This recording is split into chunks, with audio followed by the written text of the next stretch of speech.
네, 우리 사회에 심대한 영향을 끼치는 큰 흐름을 짚어보고 미래를 조망해보는 비전 카페 시간입니다. 생성형 AI가 급속도로 발전하면서 산업 현장과 우리 사회에 대대적인 변화가 이루어지고 또 발생하고 있습니다. AI가 사람이 하는 일을 언제, 어떻게, 얼마나 대체할지 관심이 커지는 가운데 개인정보 보호 등 AI와 관련한 각종 법률적인 문제도 대두되고 있는데요. 미래 사회에서 우리는 무엇을 준비하고 어떤 것들을 대비해야 할지 관련 내용 구태현 변호사와 함께 짚어보겠습니다. 안녕하세요. 안녕하십니까? 네. 생성형 AI가 올해 열풍을 이제 계속 끌어오면서 사람들의 관심이 굉장히 커졌습니다. 기존의 일자리 그리고 직무 방식에 어떤 영향을 끼칠지 원래는 전문 이른바 그 고소득을 벌어들이는 그러한 그 일부 직업은 영향권 밖에 있을 것이다 생각하시는 분도 많았습니다만 최근 들어서는 변호사라든가 의사라든가 회계사 등등 AI의 영향권에 분명히 들어갈 것이다 이런 보고서가 많이 나오고 있고요. 네. IT 전문 변호사시잖아요. 네. AI에 굉장히 관심이 많으실 텐데 네. 어떻게 전망하고 계신지요? 네, 최근 GPT-4라고 오픈 AI가 발표했는데요. LLMU라고 지적 능력 평가에 있어서 인간이 85점 정도가 나오는데 네. 이 GPT-4는 90점을 받았습니다. 그래서 지식을 정리해서 요약해주는 능력은 이미 사람의 수준을 넘어섰다고 평가를 하고 있습니다. 네. 그래서 지금 앵커님께서 말씀하신 대로 그럼 고학력 전문 소득자들의 직업이 위협을 받지 않느냐라고 생각하는데 저는 좀 약간 다른 생각을 가지고 있긴 합니다. 한마디로 말씀드려서 지식을 정리해 주는 역할, 연구해서 보고서를 만드는 역할에 있어서는 AI가 훨씬 뛰어난 건 사실인데요. 예. 사람이 하는 일 가장 중요한 게 지식보다는 지혜를 구하는 일이 있고 그다음에 지혜를 가지고 최종적으로 정의를 달성하는 훌륭한 판단을 하는 일이 있는데 바로 법률 업무가 그런 업무이거든요. 그래서 지식에 있어서는 사람의 기능을 보조하면서 훌륭한 지혜로운 판단이나 또는 정의를 구현하는 장면에 있어서는 역시 사람의 역할이 굉장히 중요하고 그것은 숙련된 고도의 전문가들이 할 수 있는 영역이기 때문에 AI가 요약해서 말씀드리면 인간의 기능을 기술적인 부분은 보조하지만 가장 중요한 부분에 있어서 사람이 더욱 집중할 수 있게 하는 환경으로 넘어선다고 볼 수가 있습니다. 예, 여러 가지 질문을 드리려고 했는데 먼저 결론부터 내려주셨는데 네, 죄송합니다. 일단 그 변호사 업무를 AI가 완전히 대체하지는 못할 것이다. 네. 하지만 상당 부분 좀 보조할 수는 있을 것이다. 네. 그러면은 이 인공지능 법률 AI가 인간 변호사하고 비교하면 그 역량은 어디까지 와 있습니까?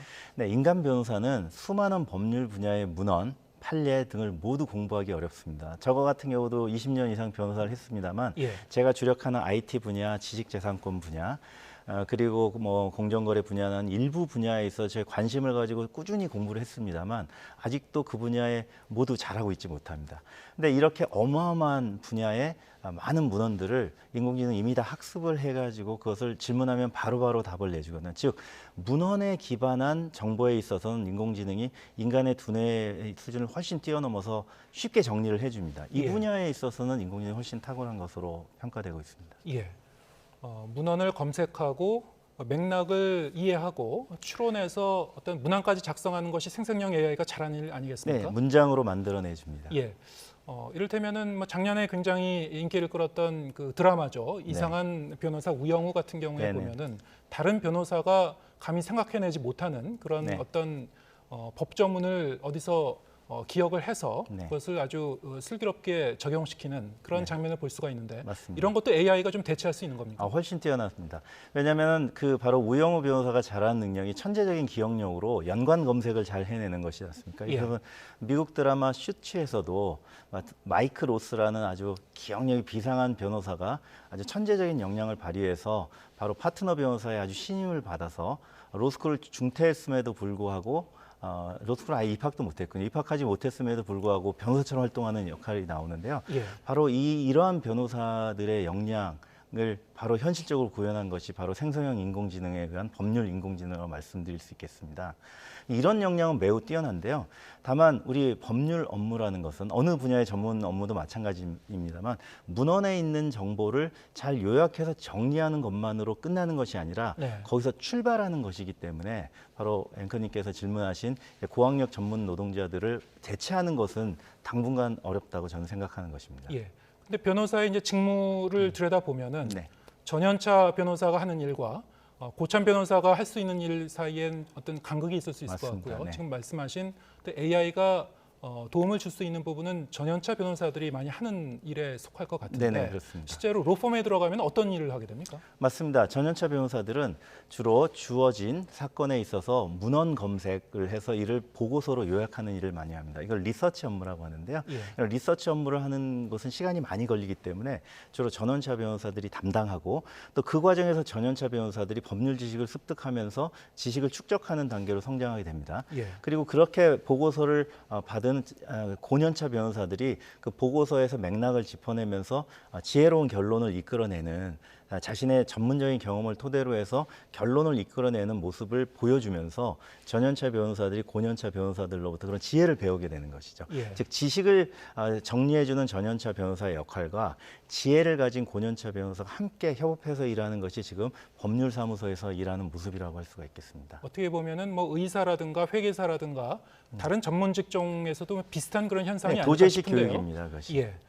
근데 그렇다면은 이 로펌에서 이 법무법인에서 의뢰인에게 어떤 보수를 청구를 할 때 네, 시간제 보수를 청구하지 않습니까? 네 그렇습니다. 그러면은 이 전현차 변호사들이 들어와서 일을 할 때 일단 뭐 야근도 많이 하고 네. 휴일에도 일하고 그러면은 그게 이제 다 이 수임료에 이제 청구가 되는 건데 네 그렇습니다. AI를 사용하게 되면 시간이 굉장히 많이 절약될 것이다. 네네. 그러면은 로펌의 이 매출이 줄어들게 되는 겁니까? 앞으로 어떻게 됐습니까? AI를 사용해서 맞습니다. 전연차 변호사들이 AI의 도움을 받아서 리서치 업무를 굉장히 짧은 시간 내에 해낼 수 있게 된다면 사용한 시간이 적기 때문에 고객에게는 혜택으로 돌아갈 겁니다. 즉 예. 청구되는 청구서의 금액이 작아지게 될 것인데요. 대신 그 대신 전연차 변호사의 추가적인 시간을 확보하기 때문에 다른 일을 더 할 수가 있게 되는 것이죠. 네. 고객에게는 신속한 회신으로 나타날 것이지만 다른 고객의 일을 더 빨리 해줄 수 있기 때문에 전체적으로 처리하는 사건의 양이 늘어나게 될 것입니다. 예. 법률 시장이 어떻게 변할 것인가, 법률 서비스가 어떻게 변할 것인가를 우리가 AI에 이제 견주어서 우리가 좀 예측을 해보는 건데요. 네네. 그렇게 되면은 이 법무법인에서 변호사들을 채용하는 그런 인원수가 줄어들게 됩니까? 단기적으로는 줄어들 수 있을 것이라고 생각합니다. 예. 하지만 장기적으로는 법률 시장의 파이가 커짐으로 해서 국민들에게는 보다 저렴하고 신속하고 그다음에 양질의 서비스를 제공하게 되고 법률 시장 전체 규모가 커짐으로써 법률가들이 처리하는 업무의 양이 늘어나면서 예. 법률사무소의 산업의 매출은 오히려 늘어날 것이라고 저는 생각하고 있습니다. 오히려 이 소비자와 고객의 의뢰인의 편익은 더 나아질 것이다. 예, 그것이 지금까지 잘 아시다시피 변호사 사무실의 문턱이 높았다는 말로 요약이 그렇죠. 됩니다. 예. 지금까지 변호사 사무실 찾아가려면 정말 큰맘 먹고 문지방을 넘어야 되지 않았습니까? 예. 그것은 왜냐하면 수임료가 보통 최소 몇백에서 몇천씩 하기 때문에 우리 일반적인 보통 시민들로서는 변호사 사무실 쉽게 찾을 수가 없었던 것이죠. 근데 이러한 변호사 서비스는 왜 그러냐면 주로 사람에 의해서 일을 하고 아주 고학력 그리고 로스쿨까지 나온 훌륭한 전문가 변호사분들이 시간을 써야 되기 때문에 그 시간에 대한 보상을 해주기 때문이거든요. 예. 인공지능의 도움으로 이들이 사실 조사를 하는 시간이 많이 줄어들고 특히 지혜로운 결론에 도달하는 시간이 줄어든다면 좀 더 저렴하게 가성비 높은 서비스를 제공할 수 있게 되고 바로 고객들인 우리 국민들에게는 바로 혜택으로 돌아갈 수가 있게 되는 것이죠. 그럼 그런 그 획기적으로 법률 서비스의 내용이 달라지는 그런 시점, 네. 얼마나 근미래에 발생할 거라고 보십니까? 이미 미국 같은 경우는 지금 생성형 AI, LLM을 선도하고 있는 곳은 다 미국의 빅테크들이지 않습니까? 예. 이 미국은 판례의 거의 대부분이 공개가 돼 있습니다. 미국은 판례 정보는 개인 정보가 아니라 공공 정보, 퍼블릭 인포메이션을 봅니다. 그래서 예. 판례를 누구나 쉽게 실명으로 다 접할 수 있고 이를 학습해서 LLM을 만들고 있고요.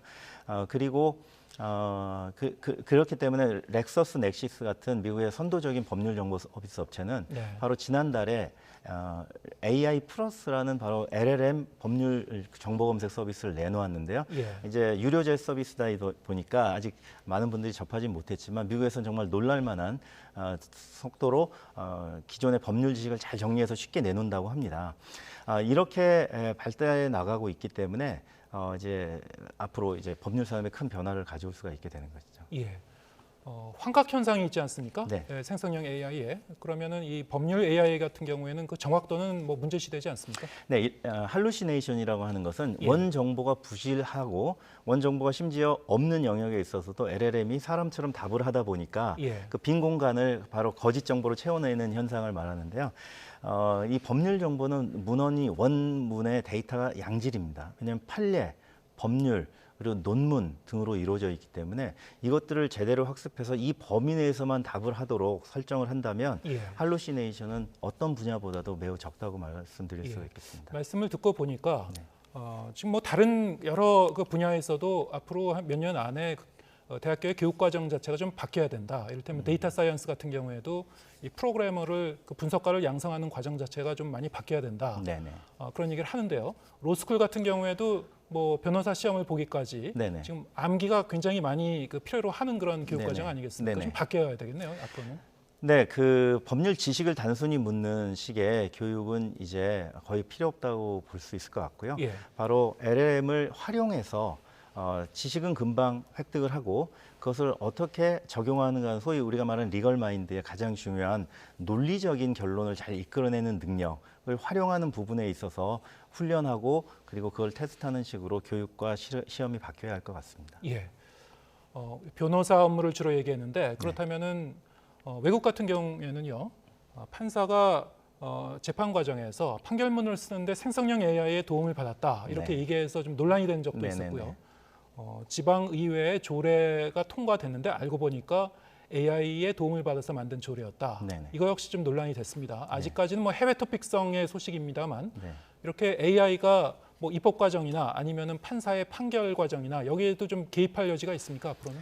만약에 그 입법과 사법행정 과정에 인간인 판사나 또는 국회의원의 개입이 전혀 없이 네. AI만으로 그 업무를 했다면 그것은 헌법에 위반되는 중대한 잘못이라고 생각합니다. 예. 하지만 기술적인 사실관계 또는 어떤 결론을 도출하는 데 있어서 필요한 자료들을 수집해주는 그런 과정에 개입을 해서 인간의 시간을 절약해주고 담당자인 국회의원이나 판사가 더욱더 중요한 일에 집중할 수 있게 해준다면 그것은 전혀 나쁘지 않은 것이라고 생각합니다. 예. 예를 들어 판사가 하는 일 중에 가장 중요한 게 사실관계를 소송 기록을 통해서 확정을 하고요. 또 재판을 열어가지고 당사자의 이야기를 듣고요.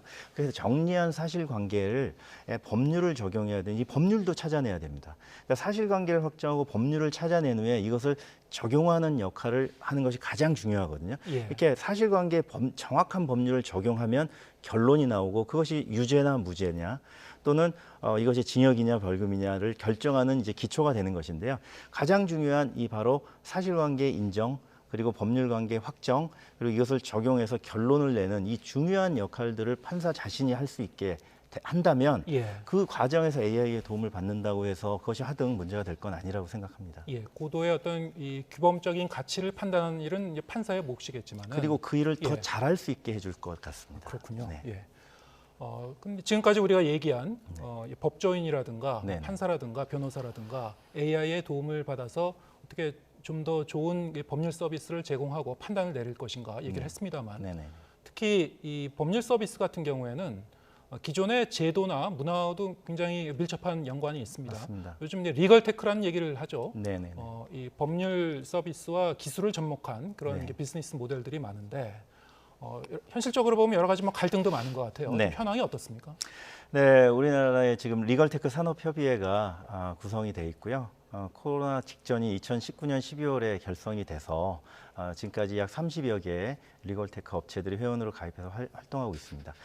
전체적으로는 리걸테크 산업협의회에 가입되지 않은 리걸테크 업체들도 올해 많이 나오고 있고 특히 발달한 LLM 기술을 이용해서 이제 쉽게 인공지능 법률 서비스를 만들고 있기 때문에 전체적으로 50개 이상의 업체가 있을 것이라고 생각하는데요. 사실 미국만 해도 약 3,000개 이상의 리걸테크 업체가 이미 오래전부터 서비스를 발전시키고 있고 특히 LLM 기술을 도입해서 더욱더 빨리 발전하고 있기 때문에 우리나라와 네. 격차가 매우 큰 상황입니다. 이미 인공지능을 접목해서 법률 서비스를 많이 하고 있군요. 네네, 미국 같은 그렇습니다. 경우에는. 예. 그런데 뭐 흔히 뭐 이게 이 첨단 IT 분야에서도 뭐 그런 일이 많이 일어납니다만 네. 굉장히 참신한 아이디어로 새로운 비즈니스 모델을 제시를 했고 시장의 주목을 받았는데 소리 소문 없이 사라지는 스타트업들이 상당히 많습니다. 네네. 역시 이제 제도나 뭐 규제의 문제라든가 여러 가지 이제 발목을 잡는 일이 많이 발생하는데 어떻게 보고 계신지요? 네, 항상 기술혁명은 기존의 생산 방식을 새롭게 바꾸는 것이지 않습니까? 좀 더 나은 기술, 좀 더 우리가 달성하고자 하는 목표에 좀 더 쉽게 다가갈 수 있게 하는 것을 기술혁명이라고 저는 이해를 하는데요. 그러한 기술혁명은 필연적으로 기존의 방식으로 바로 산업에서 생산을 하고 있는 분들의 과 충돌이 발생하게 되죠. 우리는 이제 타다와 택시 조합 간의 갈등을 보았습니다만 이제 산업을 변화시키는 것이 그렇게 어렵고 기존 산업 종사자들과의 갈등을 불러일으키는 것 같습니다. 이것은 법률 산업이라고 다르지 않고요. 사실 100년 전에 변론과 재판을 하던 모습과 지금과의 차이는 컴퓨터를 이용해서 문서를 작성하고 또는 판례 정보를 찾아볼 수 있느냐 이외에는 전혀 똑같습니다.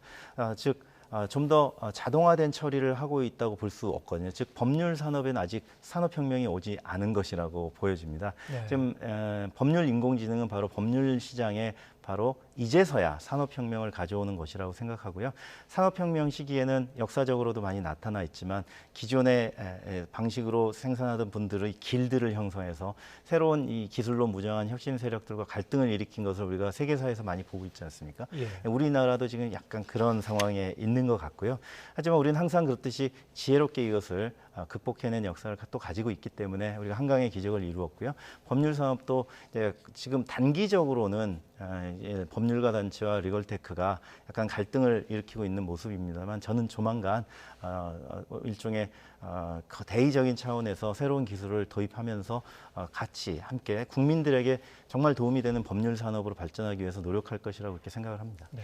지나친 규제도 문제가 될 것이고 지나친 방임도 문제가 될 것 같은데요. 그 네, 균형점을 그렇습니다. 찾는 게 상당히 좀 어려울 것 같습니다. 네, 그렇습니다. 예, 지혜를 모아가야 될 것 같은데 특히 이 인공지능 시대가 이제 본격화되면서 여러 가지 이제 법제도적인 측면, 법률적인 측면에서 우리가 좀 생각해봐야 될 부분들이 많이 있습니다만 이를테면 개인정보 보호 문제도 아주 뜨거운 화두 아니겠습니까? 네, 그렇습니다. 예, 어떤 점이 좀 문제가 될까요? 네, 법률 산업은 아시다시피 사람이나 또는 기업의 사건을 다루지 않습니까? 네. 법률 사건을 다루기 때문에 기업에도 뭐 개인들 개인 정보가 포함되어 있고 사람과 사람 사이의 사건은 정말 다 개인 정보로 이루어져 있기 때문에 이것을 잘 보호하는 게 매우 중요합니다. 그리고 또 법률 사건을 뒤집어 얘기하면 그 개인과 또 기업의 비밀이라고 볼 수 있습니다. 개인적인 비밀 또는 법인의 영업 비밀이 포함되어 있는 일들이 많이 있고요.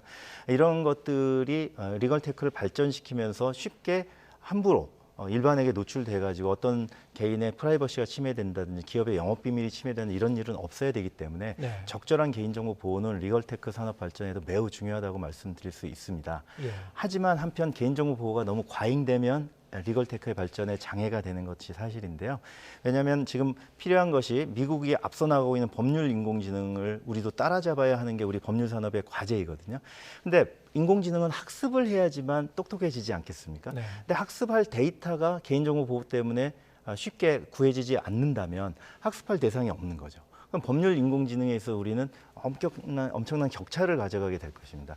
예를 들면은 사람 이름과 사실관계가 있을 때 어디까지 이걸 비식별화할 것이냐의 문제가 매우 어려운 문제여서 대법원이 이걸 해결하고 판결문을 자동화된 비식별 처리를 통해서 일반인에게 공급하기 시작한 게 바로 올해 1월 1일부터입니다. 네.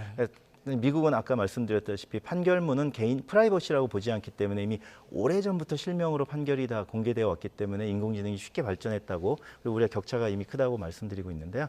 우리는 올해 1월부터 선고된 판결, 그것도 민사 판결에 대해서만 비식별화돼서 일반 공개되고 있기 때문에 많이 늦어지고 있는 상황입니다. 이름이나 뭐 개인 정보를 가린 상태에서 네. 학습할 수 있다는 거죠. 예, 그런데 사실 그 가려진 정도가 너무 심해서요. 예. 등장인물이 많은 경우에는 동그라미, 세모, 네모를 하다가 이것도 부족해서 이중 동그라미, 이중 세모도 부족해서 이중 동그라미, 이중 네모 뭐 이런 식으로 하니까 나중에는 읽을 수가 없게 됩니다. 예. 그래서 굉장히 이제 판례를 공부하는 입장에서도 어려움을 겪고 있는데 이렇게 된 정보들이 결국 사실관계를 혼란스럽게 하면 인공지능 학습을 할 때에도 이것들에 있어서 장애가 될 수도 있고 또 판결문이라는 것은 어떤 기록적으로 교육적인 가치도 있는 것인데 그것이 전부 암호문처럼 바뀌어 있어가지고 굉장히 예. 문제인 것 같습니다. 그래서 저는 이름 정도를 비식별화하는 정도로 좀 이렇게 비식별 정도의 수준을 좀 완화시키는 것이 필요하지 않을까 싶은데 이것이 교과서에 그대로 수록되는 것에는 굉장히 문제가 좀 많이 있고요. 그리고 또한 이게 판결문을 개인정보성을 가지고 있다고 여전히 보다 보니까 이 판결 전체를 인공지능 학습을 위해서 법원이 제공하고 있지도 않거든요. 예. 한 건당 일정한 비용을 내고 또 한 20건 이내의 범위 내에서만 반복적으로 결제를 해야지만 이제 공급을 받을 수가 있습니다. 그래서 우리나라의 판결 전체를 지금 가지고 있는 판결 정보 제공 업체는 없고요. 제일 많이 이 선도를 달리고 있다고 하는 판결 정보 업체도 약 300만 건 정도만 가지고 있다고 하는데 우리나라 전체 판결문 수가 1년에도 그보다 훨씬 큰 사건 수임을 감안하면은 우리나라 전체 판결 중에 아주 일부만 그렇군요. 지금 인공지능 학습에 또는 판결 서비스에 제공되고 있다고 할 수가 있겠습니다. 예. 개인정보 보호 문제도 있고 또 저작권 문제도 있고 굉장히 여러 가지 이슈가 있는데요. 네, 그렇습니다. 이 인공지능 시대 앞으로 그러면 국가는 어떤 역할을 해 나가야 될 것인지 좀 정리를 해주시죠. 네, 일단 인공지능 산업에 데이터를 공급하는 게 매우 중요한데요. 네. 지금 말씀드린 개인정보 보호의 수준을 특히 특정 개인을 알아보기 힘든 정보는 그 프로파일링을 하지 않는 한 비개인 정보로 해석을 완화해서 쉽게 유통이 될 수 있게 해주는 게 매우 중요하고요. 이건 개인정보와 관련된 정보입니다. 한편 저작물성을 가지고 있는 정보는 인공지능 학습을 위해서는 그 복제를 허용해서 쉽게 LLM 학습에 또는 인공지능 학습에 이용할 수 있게 해주면서 이 이용에 대해서 이용으로 인해서 발생한 수입에 대해서는 적절하게 저작권자들과 분배하게 하는 이 시스템을 갖춰주는 게 국가가 우선적으로 집중해 주셔야 할 일이라고 생각합니다. 예, 알겠습니다. 오늘 말씀 여기까지 듣겠습니다. 구태현 변호사와 함께했습니다. 고맙습니다. 감사합니다.